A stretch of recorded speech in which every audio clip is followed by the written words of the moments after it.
Whoa. I'm running short of words right now, but I cannot afford this because I have to speak. Thank you so much for all the love, for all the warmth. Thank you for accepting me. Thank you very much.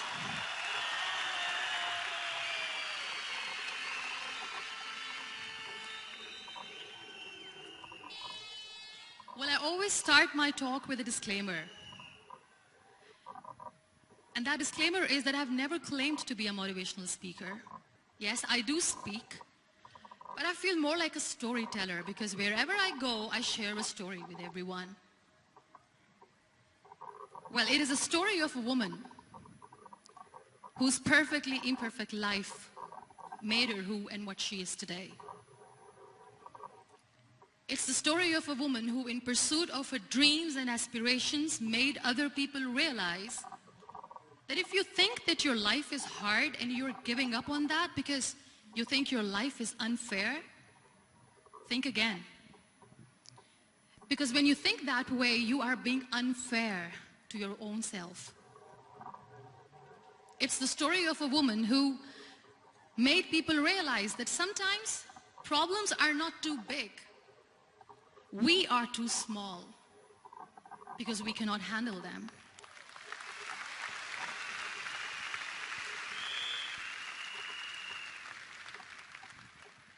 It is the story of a woman who with time realized that real happiness doesn't lie in success, money, fame. It lies within. Real happiness lies in gratitude. So I am here and I'm going to share the story of that woman. That is my story. The story of gratitude.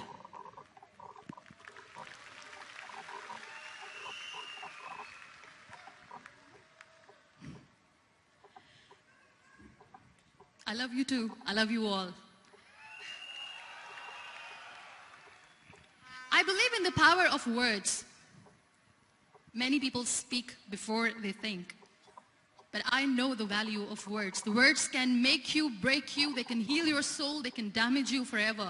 So I always try to use the positive words in my life wherever I go. They call it adversity, I call it opportunity. They call it weakness, I call it strength. They call me disabled, I call myself differently abled. They see my disability. They see my disability, I see my ability.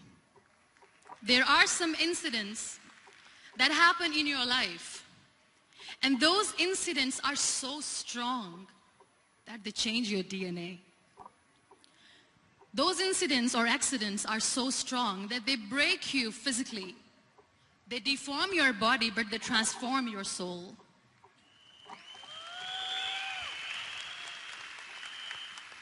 Those incidents break you, deform you, but they mold you into the best version of you. And the same thing happened to me. And I'm going to share what exactly happened to me. I was 18 years old when I got married. And this thing I'm sharing for the very first time on an international level. I was 18 years old when I got married. I belonged to a very conservative family, a Baloch family, where good daughters never say no to their parents. My father wanted me to get married. And all I said was, if that makes you happy, I will say yes. And of course, it was never a happy marriage. Just about after 2 years of getting married, about 9 years ago, I met a car accident. Somehow my husband fell asleep and the car fell in the ditch. He managed to jump out, saved himself. I'm happy for him. But I stayed inside the car and I sustained a lot of injuries. The list is a bit long. Don't get scared. I'm perfectly fine now. Radius ulna of my right arm were fractured. The wrist was fractured. Shoulder bone and collarbone were fractured. My whole rib cage got fractured. And because of the rib cage injury, lungs and liver were badly injured. I couldn't breathe. I lost urinary bowel control. That's why I have to wear the bag wherever I go. But that injury that changed me and my life completely as a person and my perception towards living my life was the spine injury. 3 vertebrae of my backbone were completely crushed, and I got paralyzed for the rest of my life. So this accident took place in a far-flung area in the outskirts of a very small province, Balochistan, where there was no first aid, no hospital, no ambulance. I was in the middle of nowhere in that toppled car. Many people came to rescue. They gave me CPR. They dragged me out of the car. And while they were dragging me out, I got the complete transection of my spinal cord. And now there was this debate going on. Should we keep it here? She's going to die. Where should we go? There is no ambulance. There was this 4-wheeler Jeep standing in the corner of the street. They said, put her in the back of the Jeep and take her to the hospital, which is 3 hours away from this place. And I still remember that bumpy ride. I was all broken. They threw me at the back of the Jeep and they rushed me to the hospital. That is where I realized that my half body was fractured and half was paralyzed.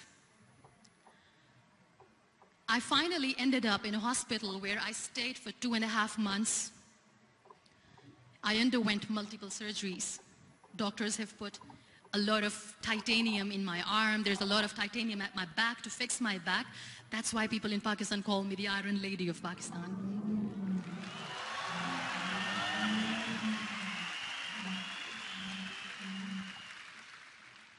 Sometimes I wonder how easy it is for me to describe all this all over again. And somebody has rightly said that when you share your story and it doesn't make you cry, that means you have healed.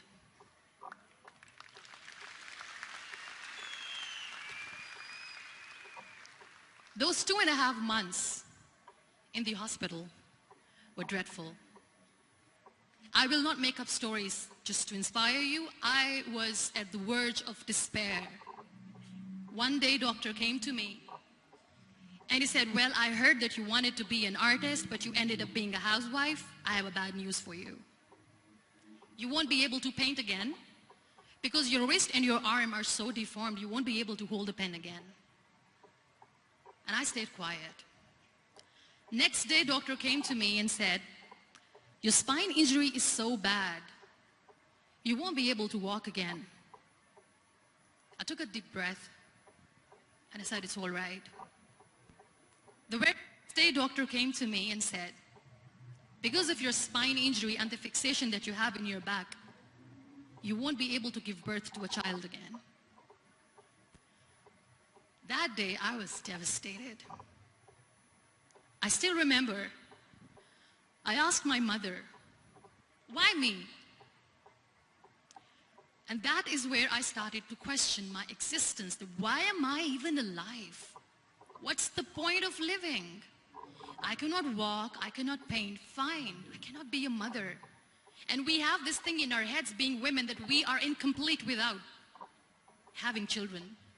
I am going to be an incomplete woman for the rest of my life. What's the point? People are scared. They think I will get divorced. What is going to happen to me? Why me? Why am I alive? We all try to chase this tunnel. We all do this because we see light in the end of the tunnel, which keeps us going. My dear friends, in my situation, there was a tunnel that I had to roll on, but there was no light. And that is where I realized that the words have the power to heal the soul. My mother said to me, this too shall pass. God has a greater plan for you. I don't know what it is, but He surely has.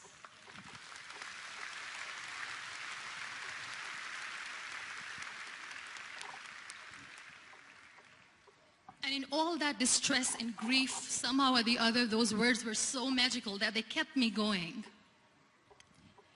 I was trying to put that smile on my face all the time, was hiding.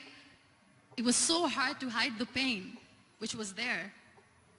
But all I knew was that if I will give up, my mother and my brothers will give up too. I cannot see them crying with me. So what kept me going was, one day I asked my brothers, I know I have a deformed hand, but I'm tired of looking at these white walls in the hospital and wearing these white scrubs. I'm getting tired of this. I want to add more colors to my life. I want to do something. Bring me some colors. Bring me some small canvas. I want to paint. So the very first painting I made was on my deathbed, where I painted for the very first time. It was not just an art piece or just my passion. It was my therapy. What an amazing therapy it was. Without uttering a single word, I could paint my heart out. I could share my story. People used to come and say, what lovely painting. So much color. Nobody could see the grief in it. Only I could. So that's how I spent 2.5 months in my hospital, crying, never complaining or whining, but painting. And then I was discharged, and I went back home. And I went back home, and I realized that I have developed a lot of pressure ulcers on my back and on my hip bone. I was unable to sit. There were a lot of infections in my body, a lot of allergies. So doctors wanted me to lie down on the bed straight for not 6 months, for not 1 year, for 2 years. I was bedridden, confined in that one room, looking outside the window, listening to the birds chirping, and thinking maybe there will be a time when we'll be going out with the family and enjoying the nature. That was the time where I realized how lucky people are, but they don't realize. That is the time where I realized that the day I'm going to sit, I'm going to share this pain with everyone to make them realize how blessed they are, and they don't even consider them lucky. There are always turning points in your life. There was a rebirth day that I celebrated. After 2 years and 2.5 months, when I was able to sit on a wheelchair, that was the day when I had the rebirth. I was a completely different person. I still remember the day I sat on the wheelchair for the first time, knowing that I'm never going to leave this, knowing that I won't be able to walk for the rest of my life. I saw myself in the mirror and I talked to myself. And I still remember what I said. I cannot wait for a miracle to come and make me walk. I cannot sit in the corner of the room crying, cribbing, and begging for mercy because nobody has time. So I have to accept myself the way I am. The sooner the better. So I applied the lip color for the first time.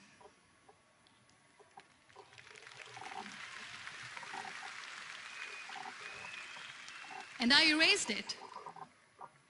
And I cried. And I said, what am I doing? A person on a wheelchair should not do this. What will people say? Clean it up. Put it again. This time I put it for myself. Because I wanted to feel perfect from within.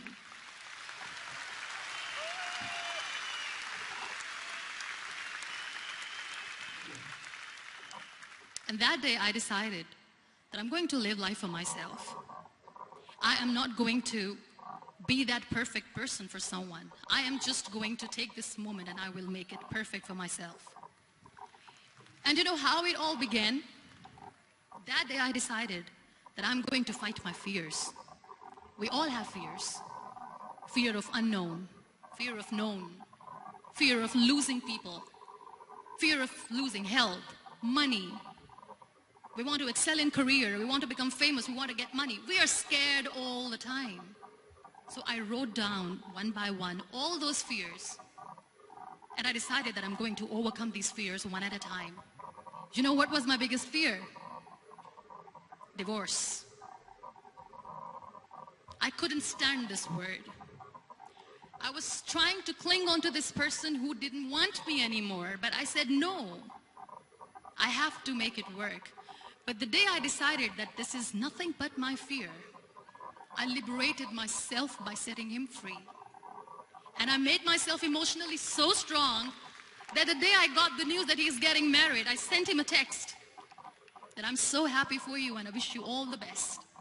And he knows that I pray for him today.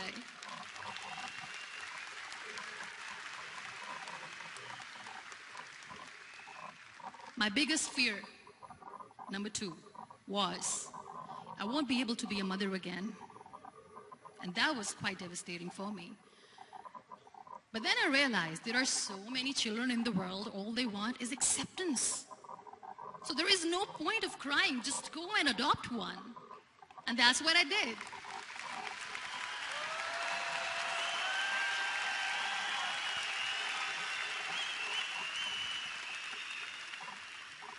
I gave my name in different organizations, different orphanages. I didn't mention that I'm on a wheelchair, dying to have a child.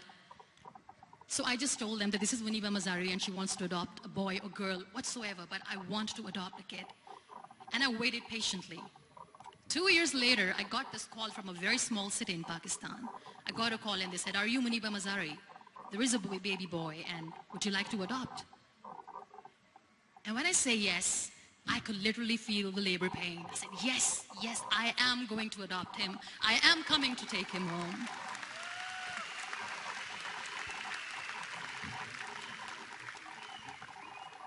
And when I reached there, the man was sitting and he was looking at me from head to toe. And in the back of my head, I kept thinking that, oh my God, he's going to say she's on the wheelchair. She doesn't deserve it. How is she going to take care of him? And I looked at him and I said, do not judge me because I'm on the wheelchair. But you know what he said?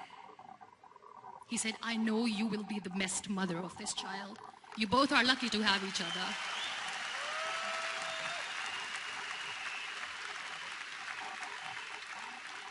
And that day, I was 2 days old, and today he's 6.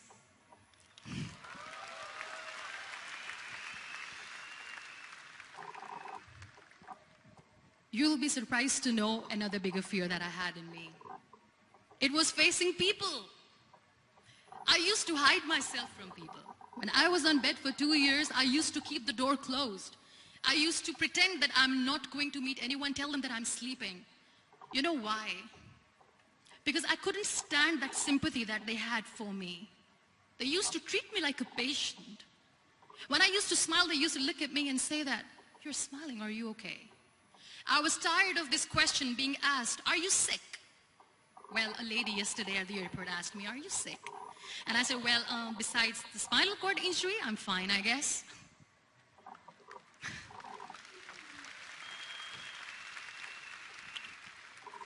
But those are really cute questions. They never used to feel cute when I was on the bed. So I used to hide myself from people, knowing that, oh my God, I'm not going to see that sympathy in their eyes. It's all right. And today I'm here speaking to all these amazing people because I have overcome the fear.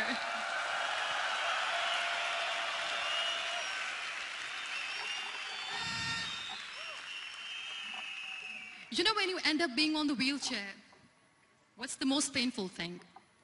That's another fear that people on the wheelchair or the people who are differently abled have in their hearts, but they never share. I'll share that with you. The lack of acceptance. People think that they will not be accepted by the people because we, in the world of perfect people, are imperfects. So I decided that instead of starting an NGO for disability awareness, which I know will not help anyone, I started to appear more in public. I started to paint. I always wanted to. I have done a lot of exhibitions. I'm Pakistan's first wheelchair-bound artist. I have done a lot of modeling campaigns, different campaigns for brands like Tony and Guy.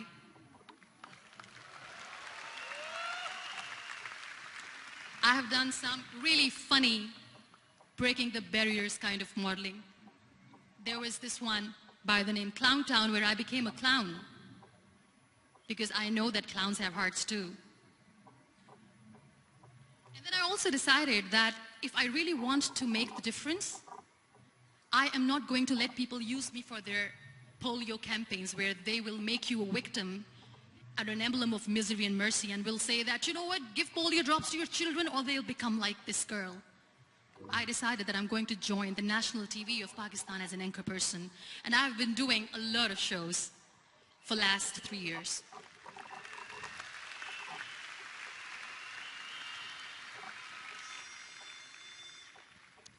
So when you accept yourself the way you are, the world recognizes you.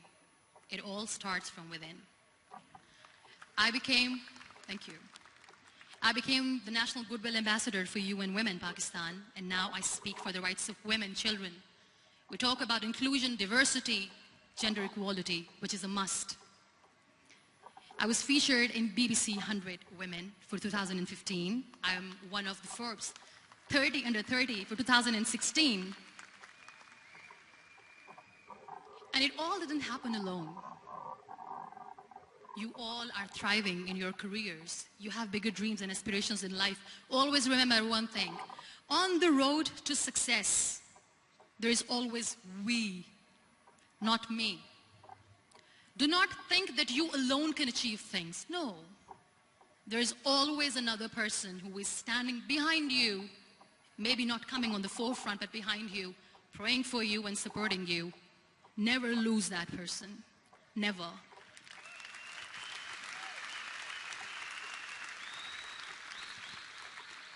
No matter how much I say that I couldn't find a hero, so I became one, I still want to recognize those 3 people in my life who literally changed my life completely, and I get inspiration from them every single day. Waleed Khan. Many people know about the terrorist attacks in Pakistan. We have lost many people. And I'm sharing this with a very heavy heart because we actually have lost a lot of people in this huge turmoil of terrorism. These people are barbarians. They do not see people. They're even worse than animals. They have killed people in mosques. They have killed people in churches, temples, even in schools. There was this terrorist attack in Army Public School, Peshawar, where these terrorists entered in an examination hall and they killed our children. And in that attack, that day, this beautiful boy, Waleed Khan, who was my hero, my real life hero, was the proctor who was taking care of the students, was keeping an eye on the students. Those barbarians shot him 3 times in the face, 5 times on his body, and he fell down. I was asked to give a talk in the school after a week of that terrorist attack. With a very heavy heart, I went there and I spoke. We sang a few national songs. I thought that maybe I've done my part, but deep inside, it was killing me. I could see children injured. I could see children sitting on the wheelchairs, looking at me, wondering, what next? What was our fault? Just because we were here to give examination, we have been shot. So many people, so many children lost their friends. Their classrooms were empty. The next day they went to the classroom. So this kid, Waleed Khan, I was asked that he is in a hospital right now, and you have to go and see him and motivate him and tell him that it's going to be okay. And when I saw Waleed Khan coming on the wheelchair for the first time in front of me, face was all deformed. His leg was fractured, his arm was fractured. He couldn't talk, he lost his teeth. He cannot sneeze, he cannot smell. He cannot eat. And I kept thinking, what should I say? That everything is going to be all right? No, nothing is all right. And while I was juggling with the words, what to say, what not to say, this beautiful child, Waleed Khan, came to me and he said, "Are you Muniba Mazari?" I said, "Yes." He said, "Baji, let's take a selfie."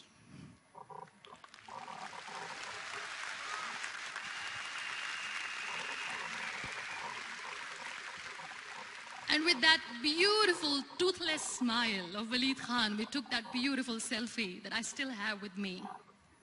I don't share that here because he was in a very bad shape that time. And that is where I realized that when I was thinking too much about his deformities, he's happy with himself. He doesn't even care. Because today he goes in the same school, and when somebody asks him that what happened to your face, why so many scars, you know what he says? "These scars are my medals and I wear them with pride."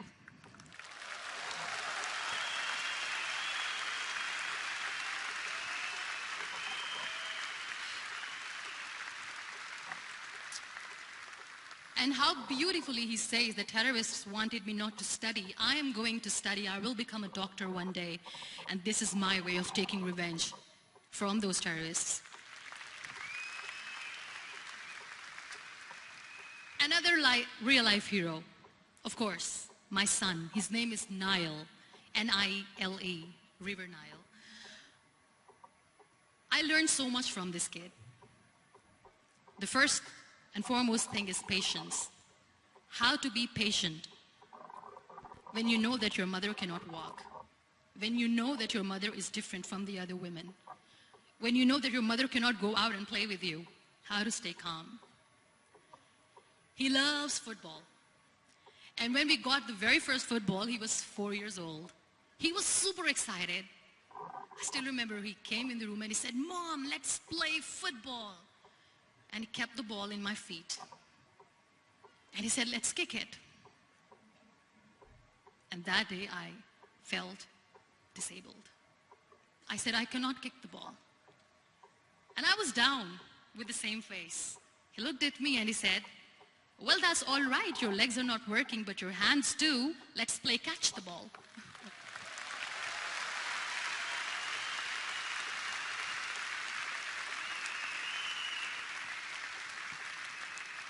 You know what? That day he made me realize that when you think your glass is half empty, come on, your glass is half full.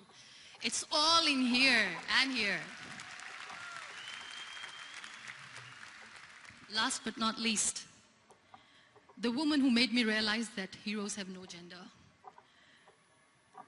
The woman who believed in me even when I was completely at the verge of despair, where everybody left, she was there. And every time I looked at her, without saying anything, she used to look at me and said, "This too shall pass. God has a bigger plan. And one day you will say that, oh my God, that is why God has chosen me."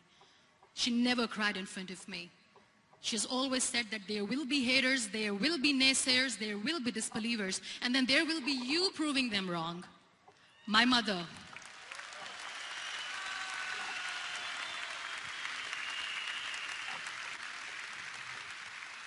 Whatever I am today, I'm nothing without her. I'm nothing without her. Thank you, Mama. I wish you were here. Thank you for making me who I am today.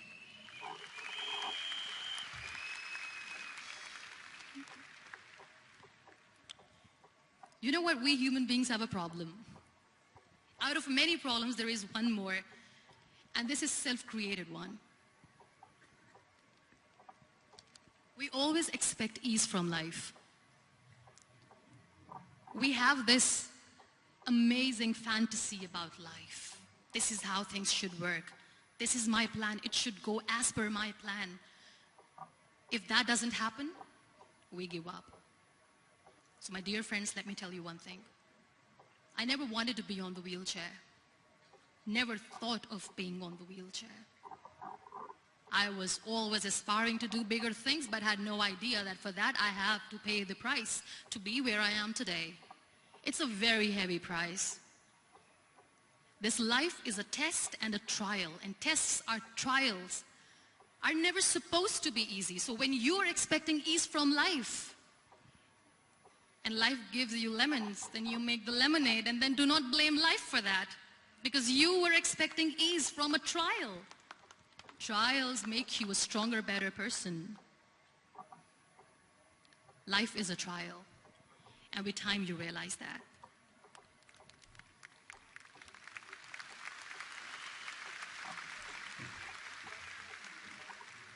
It is okay to be scared. It is okay to cry. Everything is okay, but giving up should not be an option. They always say that failure is not an option. Failure should be an option, because when you fail, you get up, and then you fail, and then you get up, and that keeps you going. That's how humans are strong.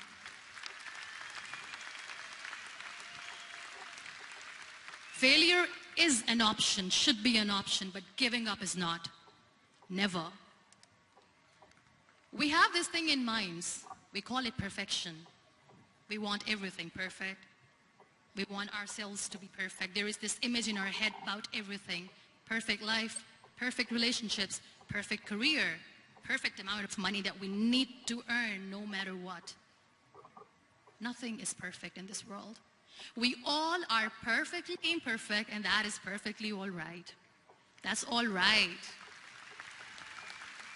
We were sent here not to become the perfect people. Those people who tell you how to look perfect, even those people are imperfect. Trying to fight this fear of looking imperfect. I used to be perfect. I still remember. I got this compliment years ago when I used to walk. Oh my God, look at you. You're fair, you're tall, you're perfect. Look at me now.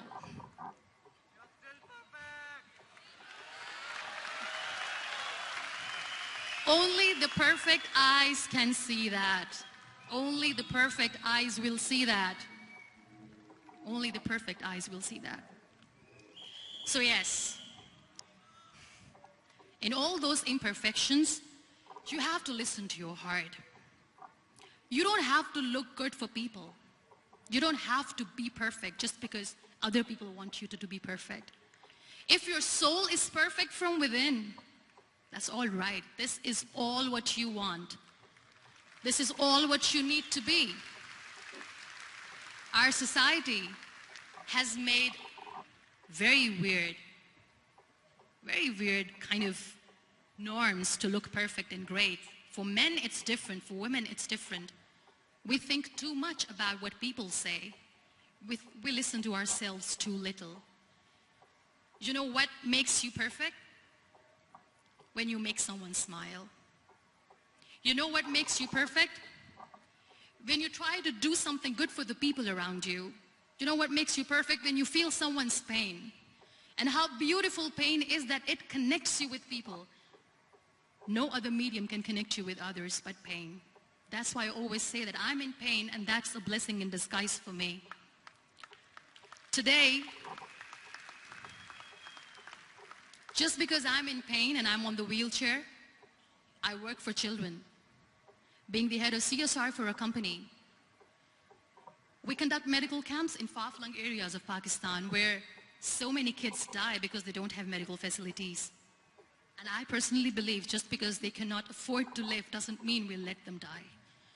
So we give them money, we give them medical treatment, we try to heal their wounds, physical and emotional. And I also work for the beautiful people, we call them third gender, the transgender community of Pakistan. You know what connects me with them? All my imperfections. When I go and I hug them, they never judge me. And this very good friend of mine, her name is Bijli. Bijli means electricity. She calls herself electricity. And I said, are you electricity? She says, no, I'm lightning. I'm as strong as lightning. Because we have very bad power outage, so she doesn't want me to call her electricity. So she says, I am very strong. I'm thunder, I'm lightning. She came to me, and the first time I hugged her, she said, you are just like me. And I said, yes, I am like you. Because to people, we are so imperfect. So how beautiful these imperfections are, that because of these imperfections you can connect with people. Then why are we all running after being perfect? What's the point?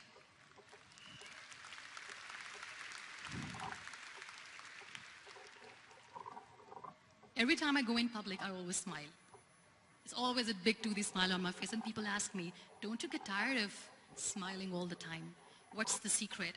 I always say one thing, that I have stopped worrying about the things that I have lost, the people that I have lost. Things and people who were meant to be with me are with me. And sometimes, somebody's absence makes you a better person. Cherish their absence. It's always a blessing in disguise. I always say that people are so lucky they don't even realize. You must be thinking, okay, you're lucky in what sense? Well, the breath that you just took was a blessing. Embrace it.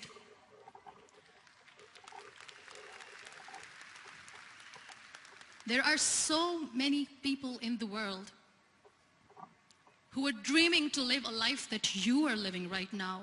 You have no idea. Embrace each and every breath that you are taking. Celebrate your life. Live it. Don't die before your death. We all die.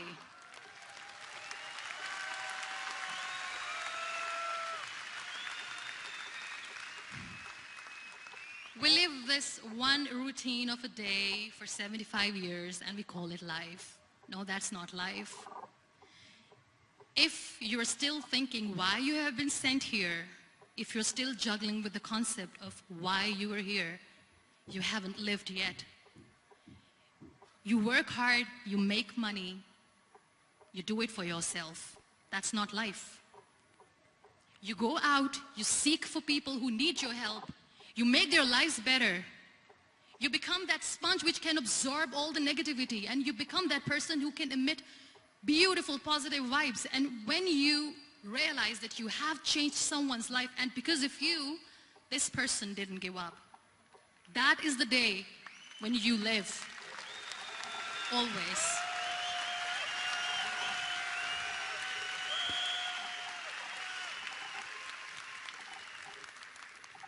We were talking about gratitude, why I smile all the time. I cry all night when nobody sees me, because I'm a human and I have to keep the balance. And I smile all day because I know that if I will smile, I can make people smile. That keeps me going.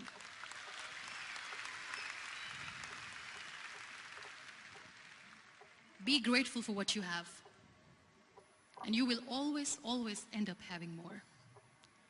But if you'll cry and if you'll crib for the little things that you don't have or the things that you've lost, you will never ever have enough.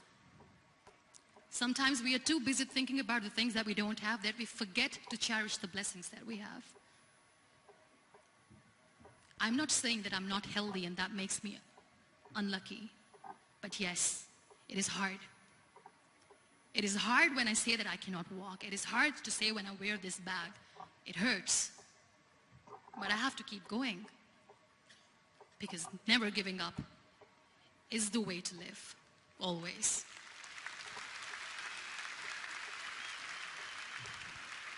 So I'll end my talk on a very short note. Live your life fully. Accept yourself the way you are. Be kind to yourself. Be kind to yourself. I'll repeat, be kind to yourself, and only then you can be kind to others. Love yourself and spread that love. Life will be hard. There will be turmoils. There will be trials, but that will only make you stronger. Never give up. The real happiness doesn't lie in money or success or fame. I have this all. I never wanted this. Real happiness lies in gratitude.